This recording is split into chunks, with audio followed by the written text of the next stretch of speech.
الحمد للہ رب العالمین والصلاة والسلام علی سید المرسلین وعلی آلہ وصحبہ اجمعین اما بعد اعوذ باللہ من الشیطان الرجیم بسم اللہ الرحمن الرحیم لیس البر ان تولوا وجوہکم قبل المشرق والمغرب ولكن البر من آمن باللہ والیوم الآخر والملائکہ۔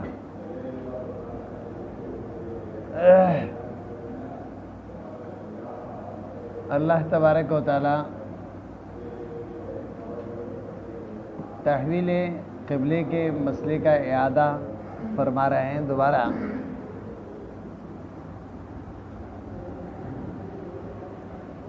اور تنبیہ بھی ہے نہ ماننے والوں کے لیے۔ یہاں سے سورہ بقرہ کا دوسرا حصہ شروع ہو جاتا ہے، اور دوسری بات یہ ہے کہ یہاں سے سورت کا نصف شروع ہو جاتا ہے۔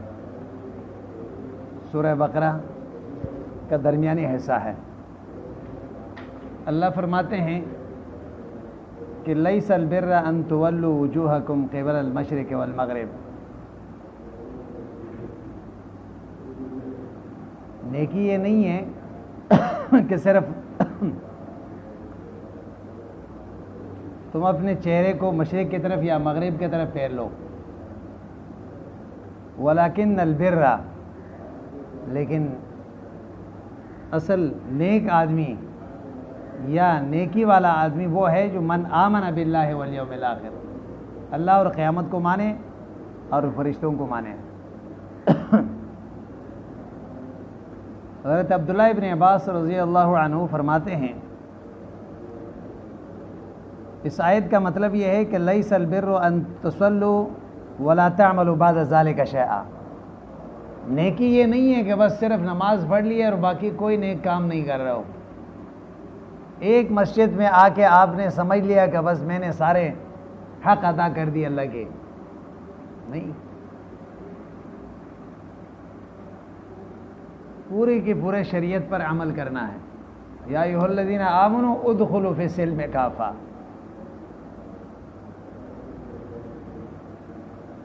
سمجھ میں بات آئی؟ اور اسی طرح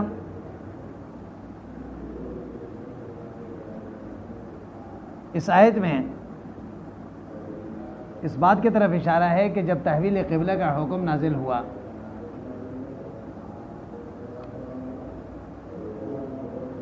تو اس وقت یہود اور نصارہ انہوں نے اعتراضات کیے، سیقول السفہاء من الناس۔ پہلے آپ کو بتایا کہ یہودیوں کا قبلہ جو ہے وہ بیت المقدس تھا، مغرب کی طرف۔ عیسائیوں کا قبلہ جو ہے وہ مشرقی جانب تھا، جہاں حضرت مریم درد ذہ کے وقت جو ہے مشرقی جانب چلی گئی تھی، اسی کو قبلہ بنایا۔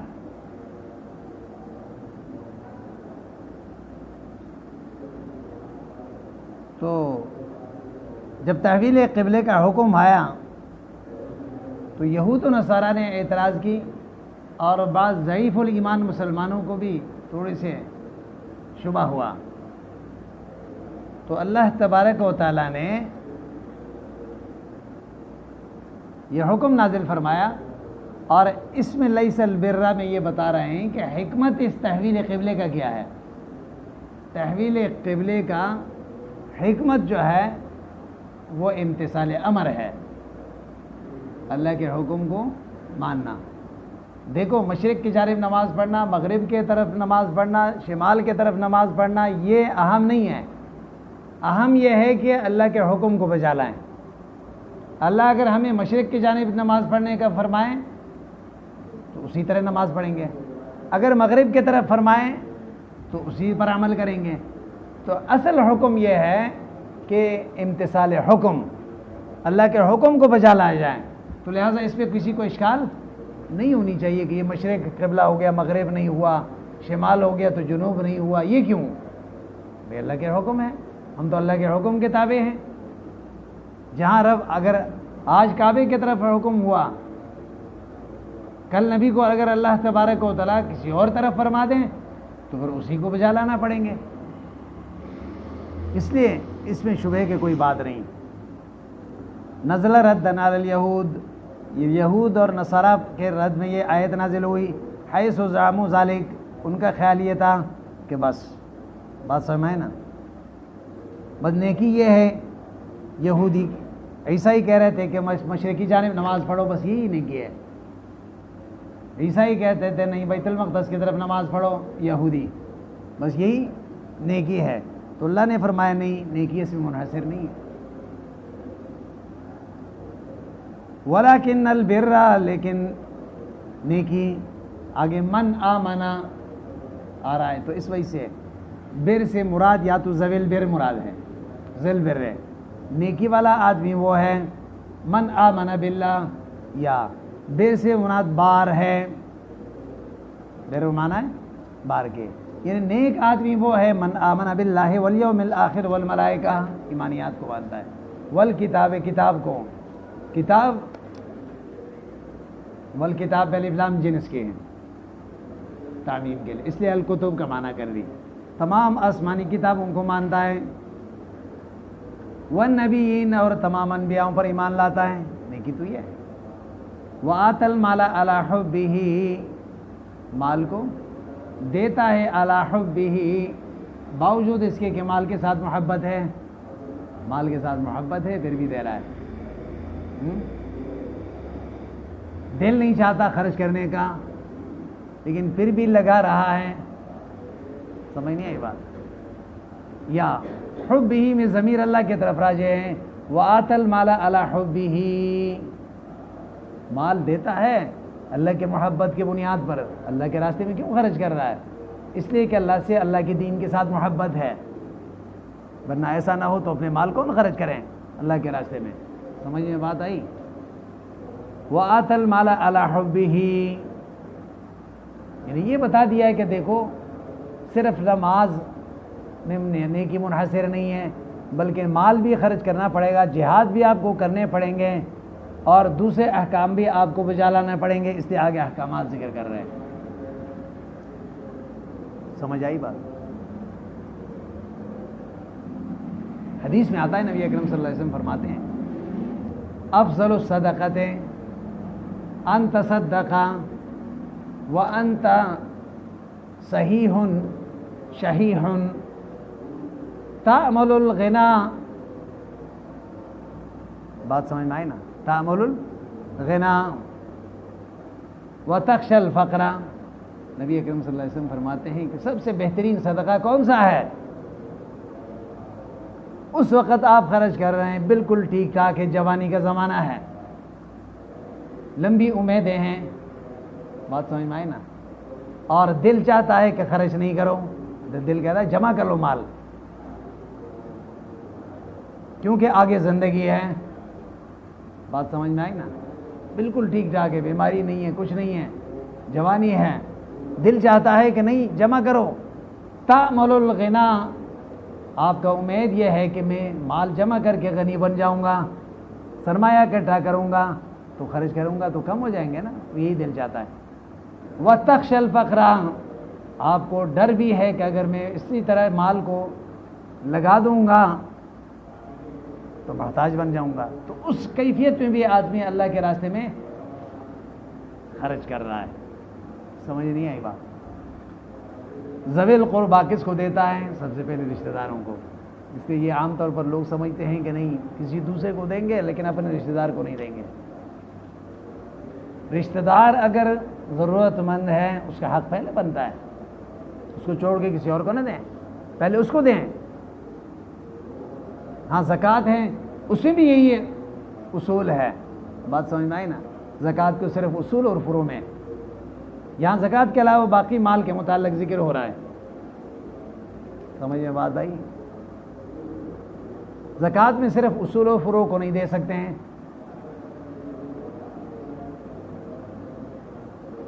اپنے اوپر کو نہیں دے سکتے ہیں، اپنے نیچے کو نہیں دے سکتے ہیں، سمجھ آئی بات؟ میاں بیوی ایک دوسرے کو نہیں دے سکتے ہیں کیونکہ مفادات ایک ہوتے ہیں نا. باقی ایک بھائی دوسرا بھائی کو دے سکتا ہے جب دونوں الگ الگ ہو. بھائی بہن کو دے سکتا ہے, بات سمجھ میں, چچا کو دے سکتا ہے, اپنے رشتہ داروں کو دے سکتا ہے. والیتاما, یتیموں کو. یتیم اس کو کہتے ہیں جس کے باپ کا انتقال ہوا ہو اور سن بلوغ تک نہ پہنچ چکا ہو. حدیث میں آتا ہے جب بالغ ہو جائیں تو پھر یتیم نہیں رہتا. والمساکین, مسکین کو دیتا ہے, غریب کو جس کے پاس کھانے کا نہیں ہے. وابن السبیل, مسافر کو دیتا ہے. المسافر اگرچہ اپنے گھر میں اس کے پاس سرمایہ موجود ہے لیکن حالت سفر میں اس کے پاس نہیں ہے, ضرورت مند ہے. والسائلین, ان لوگوں کو دیتا ہے جو سوال کرتا ہے. والسائلین الطالبین, محتاج. ایک تو وہ سوال گر ہوتا ہے جس کا پیشہ ہے, آپ جانتے ہیں کہ یہ پیشاور ہے, اس کا یہ پیشہ ہے, اس کو دینا بھی جائز نہیں ہے. اور حدیث میں آتا ہے جو بلا ضرورت سوال کرتا ہے نا, یہ حرام ناجائز ہے. کل قیامت کے دن اس کے چہرے پہ گوشت نہیں ہوں گے, صرف ہڈی کا ڈھانچہ ہوگا. لوگ دیکھ کے پہچان لیں گے کہ یہ. کچھ لوگوں کا پیشہ ہوتا ہے ہر ایک کے سامنے ہاتھ پھیلاتے ہیں. سمجھ میں بات آئی نا؟ ہاں, الغنا غنى النفس. غنا وہ ہے آپ کے دل غنی ہو, جس کے پاس سارے سب کچھ ہو لیکن دل فقیر ہو, اس کا کوئی علاج نہیں ہے. ہاں, ضرورت کے وقت ایک آدمی محتاج ہو گیا کسی وجہ سے, اب اس کے لیے مانگنا بھی جائز ہے, اس کو دینا بھی جائز ہے, اس کے لیے جائز ہے. والسائلین, اس لیے قرآن نے فرمایا وَأَمَّا السَّائِلَ فَلَا تَنْهَرْ. ایک آدمی آپ کے سامنے ہاتھ پھیلا رہا ہے تو اچھی بات کہہ دیں, یا تو دیں, نہیں دے سکتے ہیں تو تسلی دیں, لیکن اس کو ڈانٹے نہیں. پتہ نہیں کس محتاجی میں آپ کے سامنے اس نے اپنے ہاتھ پھیلایا. حدیث میں آتا ہے نبی اکرم صلی اللہ علیہ وسلم فرماتے ہیں اگر مانگنے والا گھوڑے پر سوار ہو کر آ کے آپ سے سوال کریں تو پھر بھی اس کا حق ہے, اس کو دیا جائے. یعنی اس وقت سب سے عمدہ سواری کیا ہوتی تھی؟ گھوڑا. تو ظاہری کیفیت کو نہ دیکھیں, پتہ نہیں اندر سے کیا مشکل پیش آئی اس کو. ہاں, اگر آپ کو پتہ چل جائیں کہ یہ اس کا پیشہ ہے یا آپ نے اندازہ لگایا, پھر اس کو دینا بھی جائز. وفی الرقاب ہے, غلام کو آزاد کرنے میں. مکاتب ہے, غلام آزاد کرنے میں جو ہے آپ تعاون کر رہے ہیں.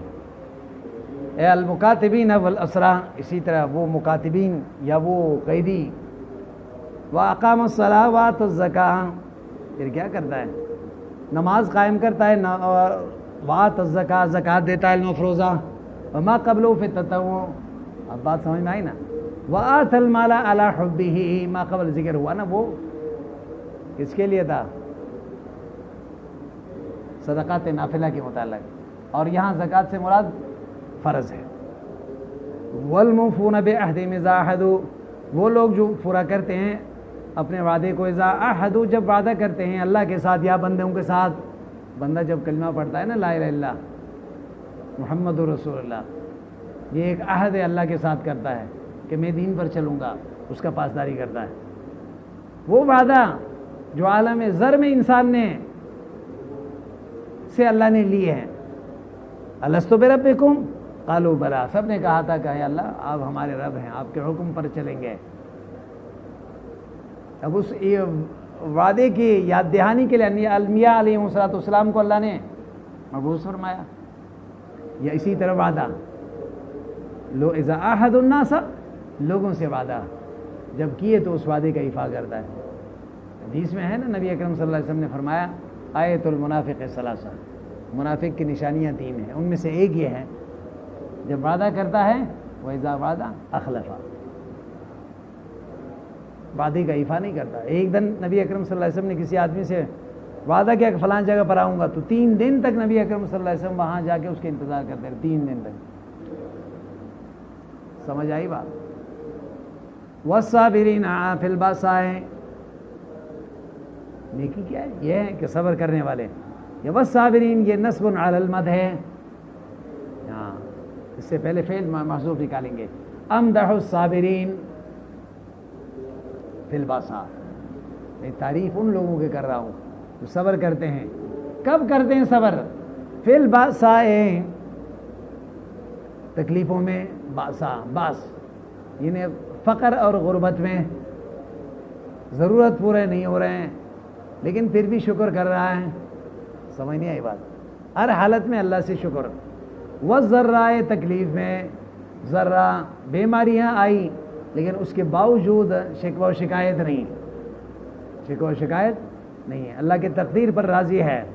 وحین الباس، اور لڑائی کے وقت، وقت و شدت القتال فی سبیل اللہ، دشمن کے ساتھ لڑنے کا موقع آتا ہے اور اس وقت پھر تکلیفیں برداشت کرتا ہے. اور وہ جو تکلیف جہاد کا ہے، جو مشکل جہاد کا ہے، وہ خوشی سے برداشت کرتا ہے. نہیں سمجھے؟ اولئک الذین صدقوا، یہ وہ لوگ ہیں، یہ جو صفات والی جمعہ قبل ذکر ہوا ہے. اولئک الذین، اولئک الموصوفون بما ذکر، الذین صدقوا، یہ وہ ہیں جو ایمان میں سچے ہیں. کیا ہے؟ فی ایمانہم او ادعاء البر، یہ اگر دعویٰ کر رہے ہیں کہ ہم نیک ہیں تو ان کے دعویٰ سچ ہے. تو باقی صرف نماز پڑھ کے مسجد میں آ گیا تو وہ بزرگ بن گیا، 5 وقت نماز پڑھ کے جو ہے اپنے آپ کو تابعی بنا دیے، تو ایسا نہیں بنے گا. صرف نماز سے آدمی ٹھیک ہے کہ ایک اہم عبادت ہے لیکن شریعت کا پورا ہر حکم کو ماننا ضروری ہے. وَأُولَئِكَ هُمُ الْمُتَّقُونَ، یہ لوگ ہیں اللہ سے ڈرنے والے. یا ایھا الذین آمنوا کتب علیکم القصاص، احکامات ذکر کر رہے ہیں. سمجھ نہیں آئی بات؟ مسئلے کا وضاحت ہو گیا. اب کچھ انتظامی معاملات ذکر فرما رہے ہیں. قصاص کا ہے اور پھر وصیت کا ہے، کچھ اور احکام ذکر فرما رہے ہیں اللہ تبارک و تعالیٰ. یا ایھا الذین آمنوا، ایمان والو، کتب علیکم القصاص، تمہارے لیے قصاص کو فرض قرار دیا گیا ہے. قصاص کتبہ وہ معنی فرضہ کے ہے. بات سمجھ میں آئے نا؟ فرض مقرر کرنے کو کہتے ہیں. بات سمجھ میں آئے نا؟ اور یہ فی القتلہ، پہلے آیت دیکھیں مقتول کے بارے میں. الحر بالحر، اصیل کو اصیل کے بدلے میں قتل کیا جائے گا. والعبد بالعبد، غلام کو غلام کے بدلے میں قتل کیا جائے گا. والانثى بالانثى، عورت کو عورت کے بدلے میں قتل کیا جائے گا. فمن عفی لہ، جس کو معاف کیا گیا، فمن عفی، عفو کیا گیا، لہو اس کے لیے، من اخی ہے، اس کے بھائی کی طرف سے، شیئن کچھ، تو فاتباع بالمعروف ہے، بس اس قاتل کو بھی چاہیے کہ وہ تابعداری کریں بالمعروف ہے، اچھے طریقے سے. جس سے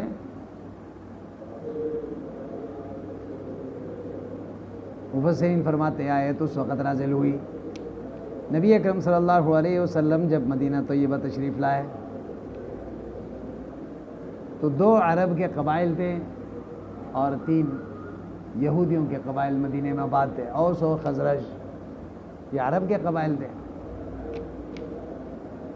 آپس میں ان کی نالگیاں تھیں اور دشمنیاں تھیں اور ایک دوسرے پر فخر کرتے تھے.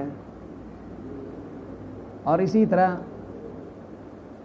یہود کے جو قبائل تھے ان میں سے بنو نذیر اور بنو قریظہ کے آپس میں بھی لڑائیاں زمانے سے چل رہے تھے. اور بنو قریظہ جو بنو نذیر جو ہے بنو قریظہ سے اپنے آپ کو زیادہ شریف سمجھتے تھے. اس وجہ سے اگر کوئی بنو قریظہ کے آدمی کو قتل کیا گیا بنو نذیر کی طرف سے تو دیت دیا جاتا، قصاص نہیں ہوتا تھا. سمجھ نہیں آئی بات؟ تو اسی طرح اگر کوئی بنی نذیر کا قتل ہو جاتا تو پھر بنو قریظہ کا قصاص کیا جاتا. سمجھ آئی بات؟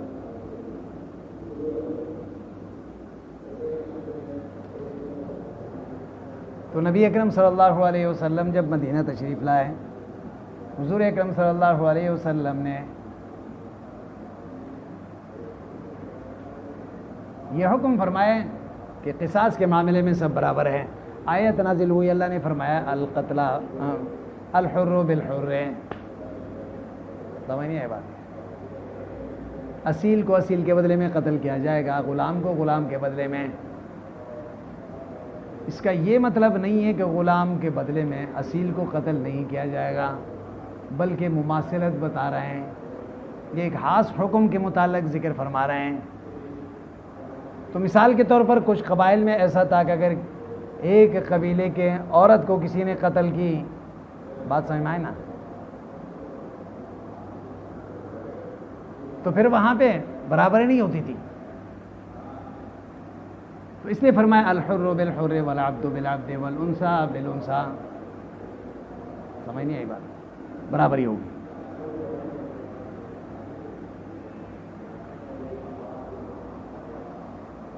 یہ بات تو سمجھ میں آئے گا کہ الحر بالحر یقتل بالحر ولا یقتل بالعبد ولا یقتل، چونکہ مفسر شافعی ہے۔ احناف کا مسلک یہ ہے غلام کے بدلے میں اصیل کو قتل کیا جائے گا، کیونکہ النفس بالنفس ہے، النفس۔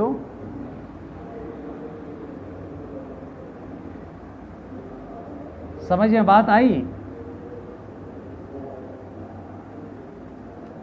شوافع اور اسی طرح جمہور کا رائے یہ ہے کہ نہیں، والعبد بالعبد الحر بالحر، یہ بتا رہے ہیں کہ غلام کے بدلے میں اصیل کو قتل نہیں کیا جائے گا۔ اگر کوئی اصیل آدمی غلام کو قتل کر دیں تو وہاں پہ قصاص نہیں ہوگا، کیونکہ غلام جو ہے یہ متاع کی شکل میں ہے۔ سمجھ نہیں آئی بات؟ کس کی شکل میں ہے؟ متاع کے۔ اگر غلام کو سہون کوئی قتل کر لیتا ہے تو دیت نہیں ہوتا، بلکہ اس کی قیمت ادا کرنے ہوتے ہیں۔ تو عمدن قتل کرے گا تو پھر بھی کیا ہوگا؟ قصاص نہیں لیا جائے گا۔ یہ جمہور کا مسلک ہے۔ احناف کا مسلک یہ ہے نہیں، النفس بالنفس والعین بالعین۔ سمجھ آئی بات؟ باقی رہ گئی یہ بات الحر بالحر والعبد بالعبد۔ یہاں مساوات کا ذکر کر رہے ہیں۔ کیا ذکر کر رہے ہیں؟ مساوات کا ذکر کر رہے ہیں۔ مثال کے طور پر یہاں ایک قبیلے کے غلام نے دوسرے قبیلے کے غلام کو قتل کیا، اسی غلام کو قتل کیا جائے گا۔ سمجھ نہیں آئی بات؟ لیکن وہ کیا کہتے تھے؟ نہیں، تمہارا غلام کو، بات سمجھ میں آئے نا، ہم ہمارے غلام کے بدلے میں تمہارے کسی اصیل کو قتل کریں گے۔ سمجھ نہیں آئی بات؟ تمہارے غلام کے بدلے میں ہم کسی اصیل کو قتل کریں گے۔ تو اللہ نے فرمایا نہیں، ایسا نہیں ہوگا۔ سمجھ میں بات آئی؟ اور اسی طرح والانثى بالانثى، عورت کے بدلے میں عورت، یہاں پہ بھی یہی ہے۔ جمہور بھی مانتے ہیں اس مسئلے کو کہ چن کے دور جہالت میں یہ ہوتا تھا کہ اگر ایک قبیلہ کے کسی مرد نے، بات سمجھ میں نا، کسی عورت کو قتل کی تو وہ کہتے تھے کہ نہیں، بات سمجھ میں، یہ فرمایا نہیں، اس طرح نہیں ہوگا۔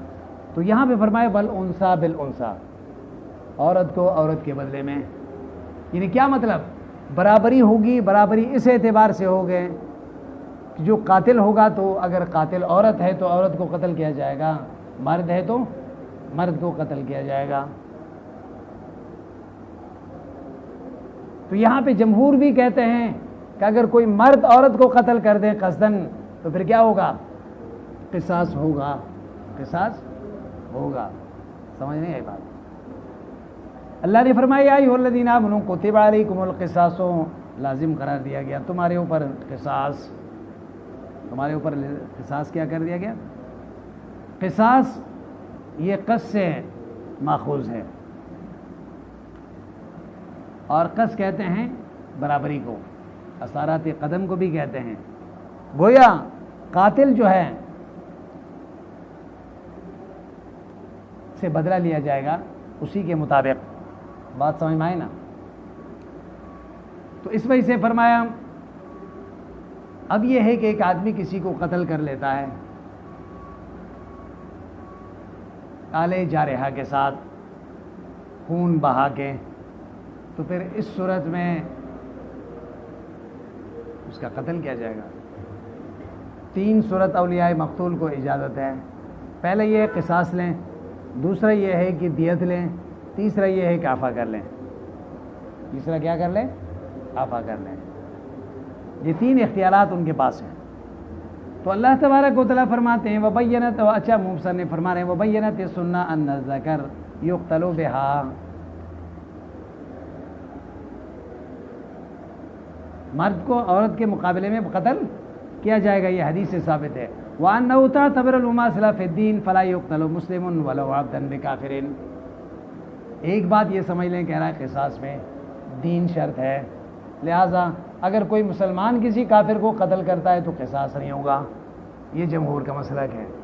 احناف کے یہاں مسلمان کو ذمی کے مقابلے میں قتل کیا جائے گا، عام کافر کے مقابلے میں تو نہیں، مستامن ہے یا وہ کافر جو حربی ہے وہ تو ویسے بھی مباح الدم ہے، لیکن ایک کافر وہ ہے جو ذمی ہے، تو لہٰذا ذمی کے لیے تمام وہ حقوق ہوتے ہیں جو ہمارے ہیں۔ سمجھ نہیں آئی بات؟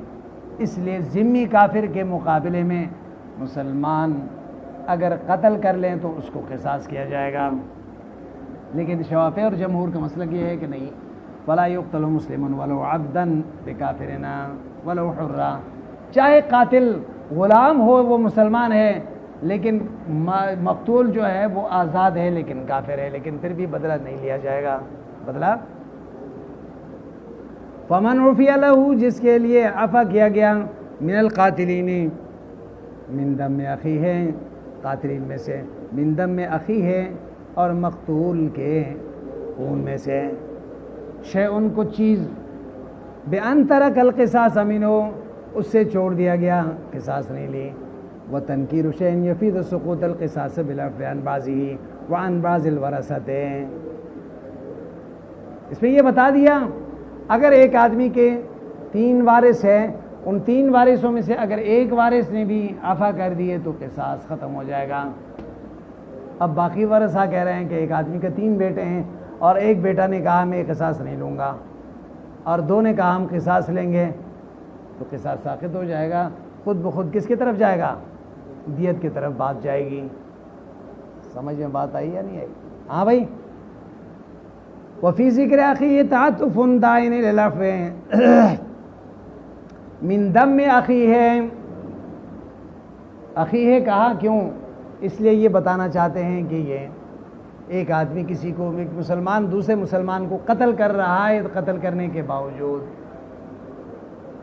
وہ اس کے بھائی ہے، اخوت اسلامی تو ختم نہیں ہوئی نا، اس میں داعی ہے اس بات کی طرف کہ غلطی آپ سے ہو گیا تو ٹھیک ہے، کیا ہوا، لیکن اخوت اسلام تو پھر بھی برقرار ہے، تو لہٰذا اس جرم کے بعد کوئی دشمنی نہیں ہونی چاہیے۔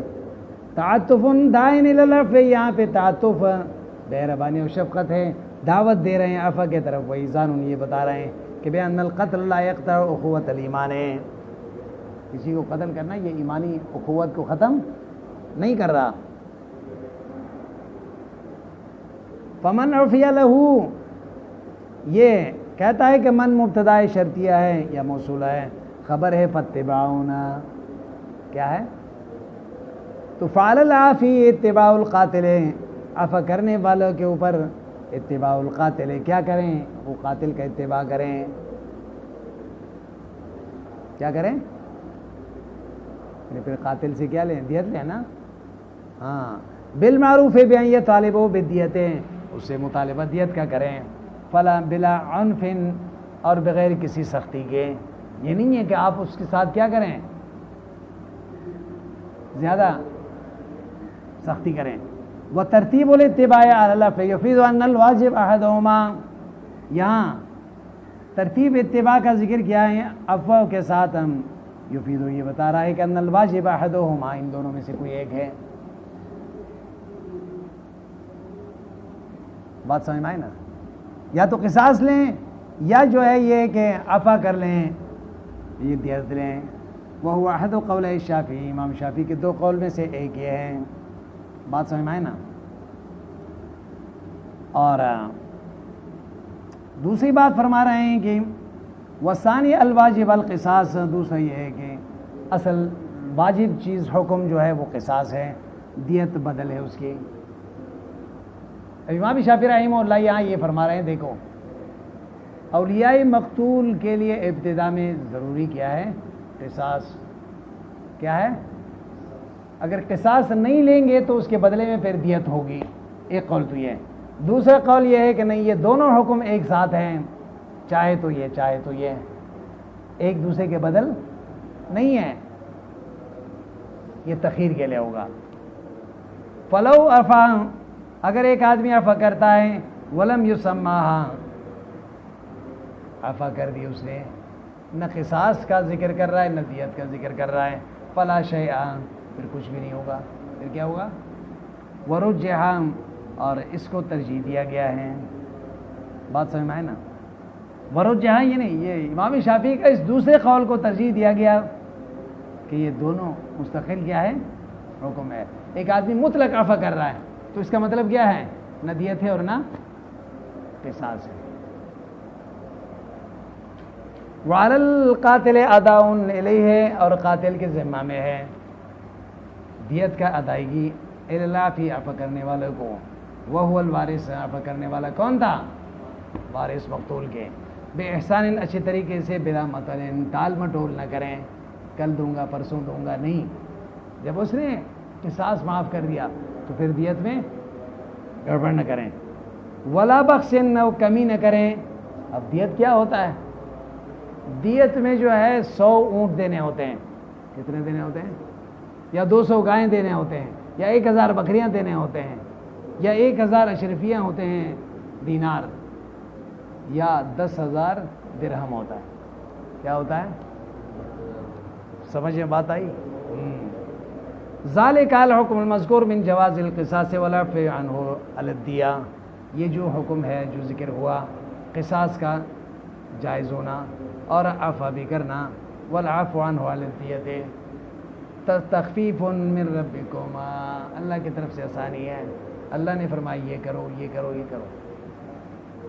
ورحمت، شفقت ہے، بکم حیث وسع فی ذالک ولم یختم واحدا منہما، اللہ نے ایک کو لازم نہیں کر دیا. یہ نہیں فرمایا ہر صورت میں قصاص لینا ہے بس، اور کوئی گنجائش نہیں ہے. قصاص بھی ہے، عفو بھی ہے، دیت بھی ہے. ہاں،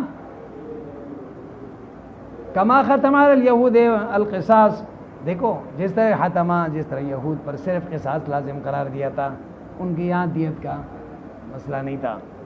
وعلی النصارى دیا، اور عیسائیوں پہ، نصارہ پہ دیت لازم قرار دیے گئے تھے، اور وہاں قصاص کا سلسلہ نہیں تھا. تو یہ دین، ہمارے دین میں تو چونکہ آسانی ہے نا. فمن اعتدى، جس نے زیادتی کی، ظلم القاتل بان قتلہ، قاتل کو کیا کر دیا؟ بعد ذالک، عفو کے بعد، فلہ عذاب علیم. ایک آدمی معاف کر رہا ہے، معاف کرنے کے بعد پھر بدلہ لیتا ہے تو یہ ظالم ہو جائے گا، اس کے لیے عذاب علیم ہے. مولم فی الآخرت بالنار او الدنیا بالقتل، یہ دنیا میں قصاصاً قتل ہو جائے گا. کیا ہو جائے گا؟ قصاصاً قتل ہو جائے گا. ہاں بھائی، نہیں سمجھے؟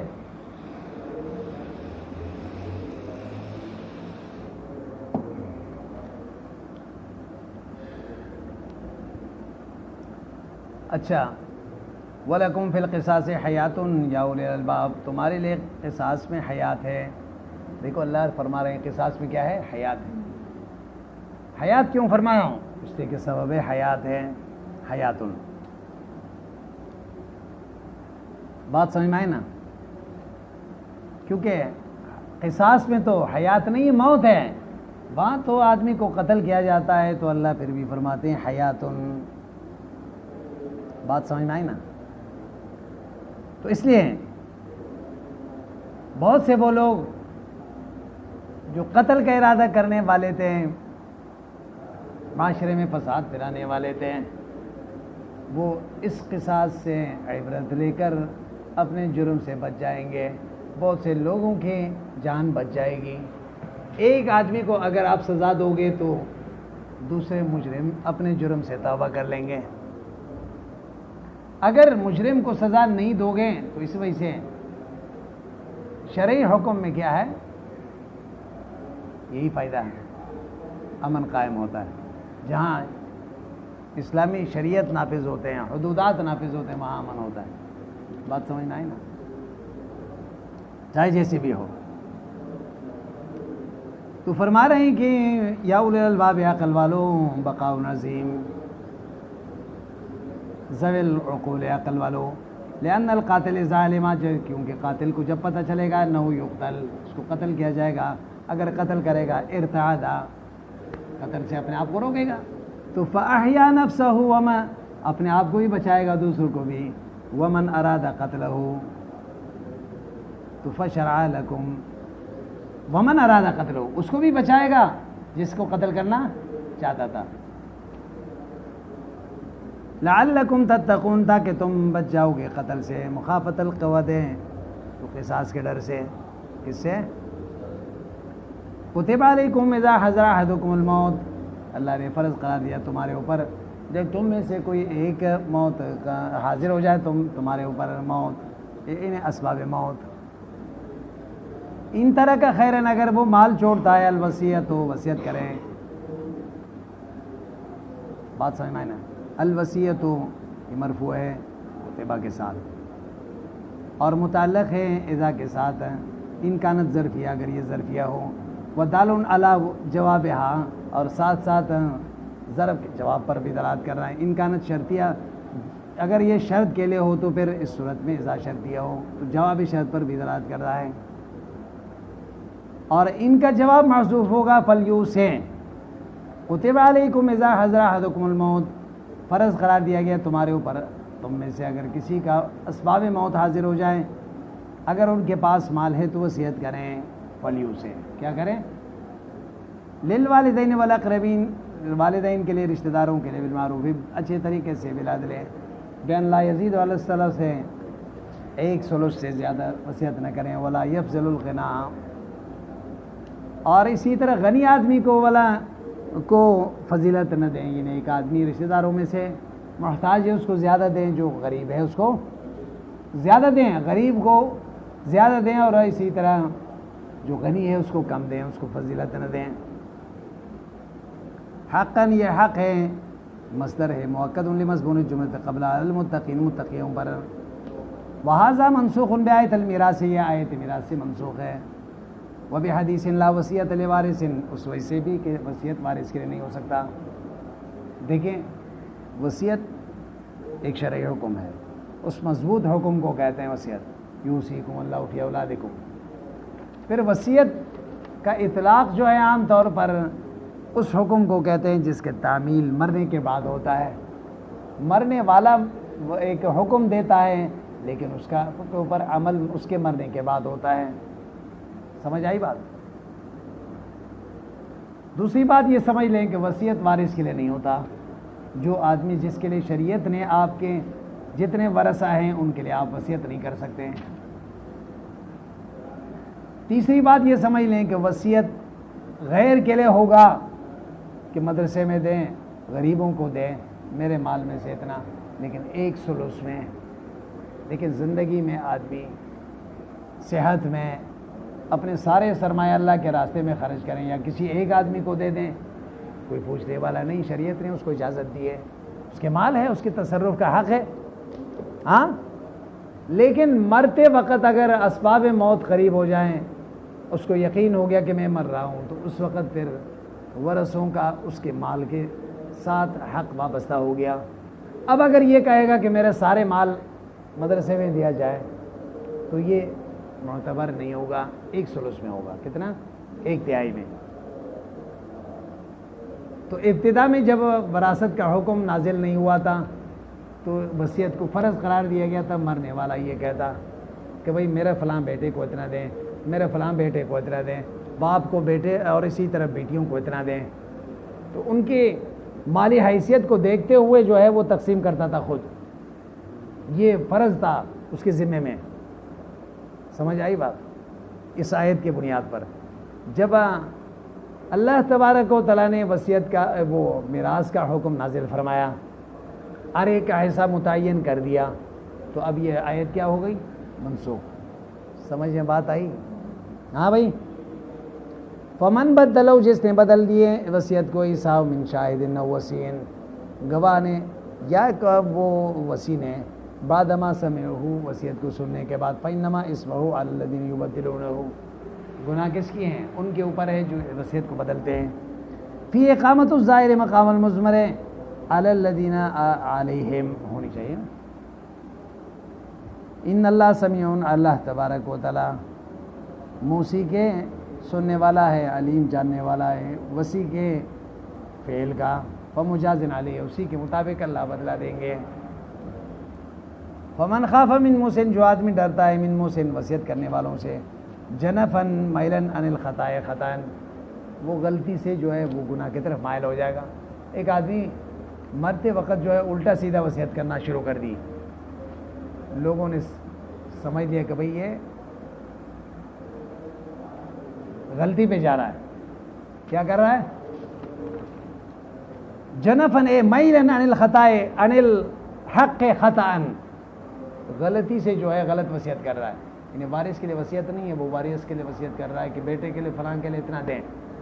ہاں او اسمن یا قصدن گناہ کر رہا ہے عمدن بیان تعمد ذالک بزیادۃ علی الثلث سے ایک ثلث سے زیادہ وصیت کر رہا ہے. او تخصیص و غنن یا غنی کو یہ جو ہے کچھ زیادہ دے رہا ہے. فاصلح بینہم باقی ورثوں نے بیٹھ کے اس میں کیا کر دی ہے؟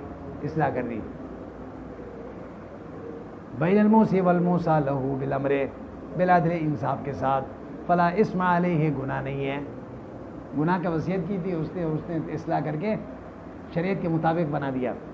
ان اللہ غفور الرحیم اللہ بخشنے والا مہرباں ہے، بخشنے والا مہرباں ہے. بس ہے. ہاں